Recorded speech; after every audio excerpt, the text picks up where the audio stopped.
Hello everyone, today I am going to teach you liberal democratic state and its features. Please watch the video till the end. One is liberal democratic state. Now, what is meant by liberal democratic state? So, it is very easy for us to understand because we live in a democratic country, and you know that you have been taught regarding fundamental rights, fundamental duties and all. Whenever we choose a prime minister, there also we have our decisions are very much important. So each and every decisions in the country are taken by the people of the country, representative form of government. So liberal democracy means here the people have been given enough freedom. Civil liberties are given to each and every people of the country. So liberal democratic state, the government of the people, made by the people and for the people. So what type of state? Democratic state. The best example is the country India. Now, apart from all this, if we discuss the features of the liberal democratic state, number one, representative.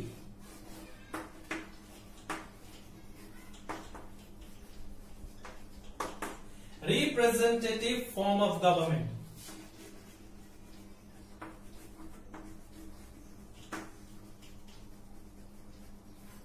What type of government is there in democratic state? Representative form of government. Now what is the meaning of representative form? That means our representations are done by the particular group of party or a person. Suppose for example, in our Alipurdwar district, we have elected one member of parliament. Like 545 members are there in the parliament. So they are the representatives of a different people living in a different constituencies. That means representations are done by the people.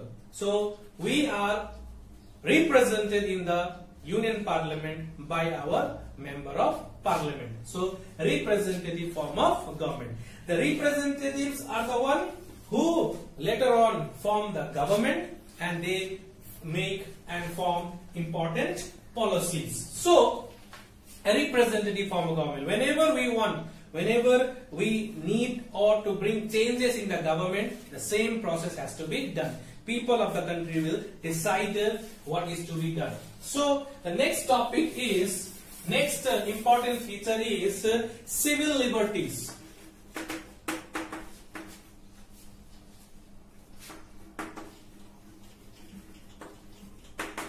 Civil liberties. Civil. We are the civilians of the country. Liberties means freedom.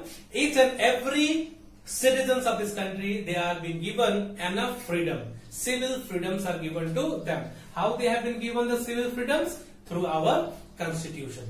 So our country became independent in 1947, and in 1950 we got our constitution, and in the constitution there is a chapter, and the name of the chapter is fundamental rights, and in that fundamental rights all the freedoms, civil liberty, that means economic liberty, and many more, each and every economic liberty, everything are discussed and defined clearly. So civil liberties are very much important for the fullest development of the people, and for that the representative form of government, that is in a democratic state, liberty has been given importance. Now the next important feature is defined role. Defined role of the executive.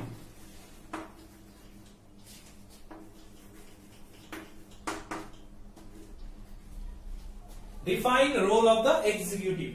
What is the meaning of executives? The Prime Minister, the Council of Ministers, they are the executives. Their roles are properly defined. It doesn't mean that I am the leader of the government, I can do whatever I like. No. Each and every powers are properly defined in our constitution. So they have to follow the constitution. Like what are the powers of the Prime Minister, powers and functions of the Prime Minister, Council of Ministers. The same way, powers and functions of the President, powers and functions of the Chief Minister. In the same way, every department, either it is a political executive or a permanent executive, their rules, their powers are properly defined. So that is why in a democratic country they give importance to the constitutional norms. So each and every powers are defined properly, and the executives, they know what is their duty. So role of the executives are properly defined. What is the duty of the Prime Minister? He knows it well and he'll do it accordingly. He cannot go beyond that. He cannot go beyond that. So the next one is, the next important feature is limited government. Let me tell you what is limited.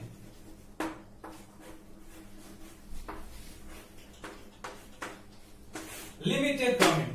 What is the meaning of limited government? What is the meaning of limited government?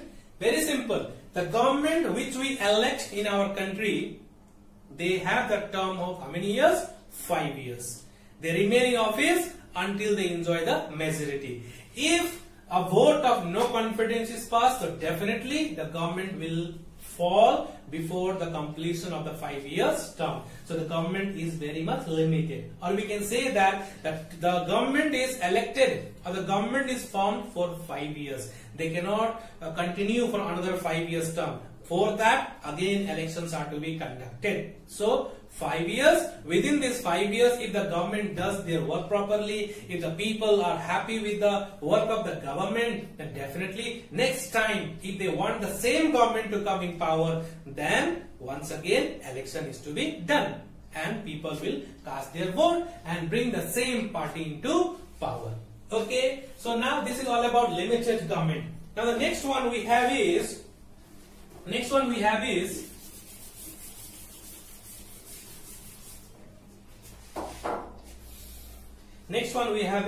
political checks and balance. Political checks and balance. Now let me tell you.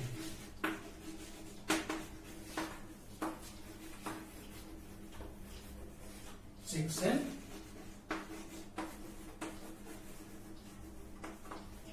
so definitely political checks and balance means there is always a control. There is always a control. There is always a control over the executives. So either in Lok Sabha or in Rajya Sabha or as an entire parliament, there is a check over the executives, and these executives are checked by the Lok Sabha.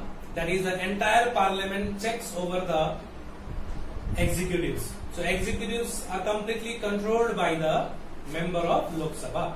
So this is how we can understand that there is a checks and balance between the legislature and the executives. Now the next one we have is free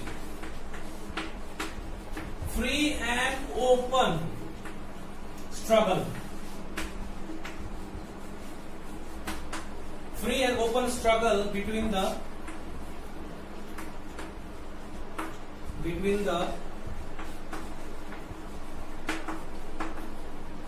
political parties. So this is another feature of the liberal democratic state. Free and open struggle between the political parties of the country. Each and every political parties of our country, they have the freedom to contest the election. They have the freedom to take each and every part in the political activities of the country. So political parties are formed with the motive to struggle for power.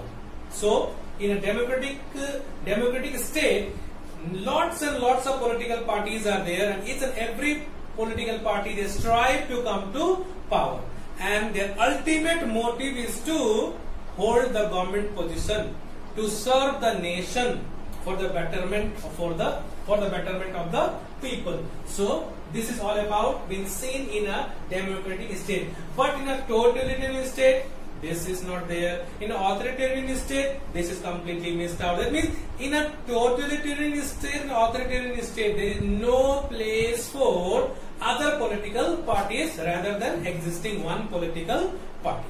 So this is all about a free and open struggle between the political parties of political parties in a democratic state. Now the next one we have is, the next topic which we have is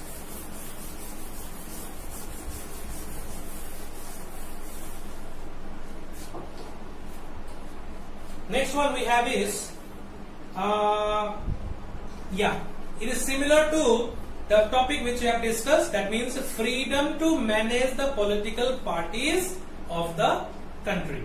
And the last one which we will discuss over here is that there is a clear distinction between the state, society and civil society. State, society and a civil society. So what is the role of a civil society? What is the role of a simple society? What is the role of a state? Everything are clearly mentioned in the form of the rules of our country.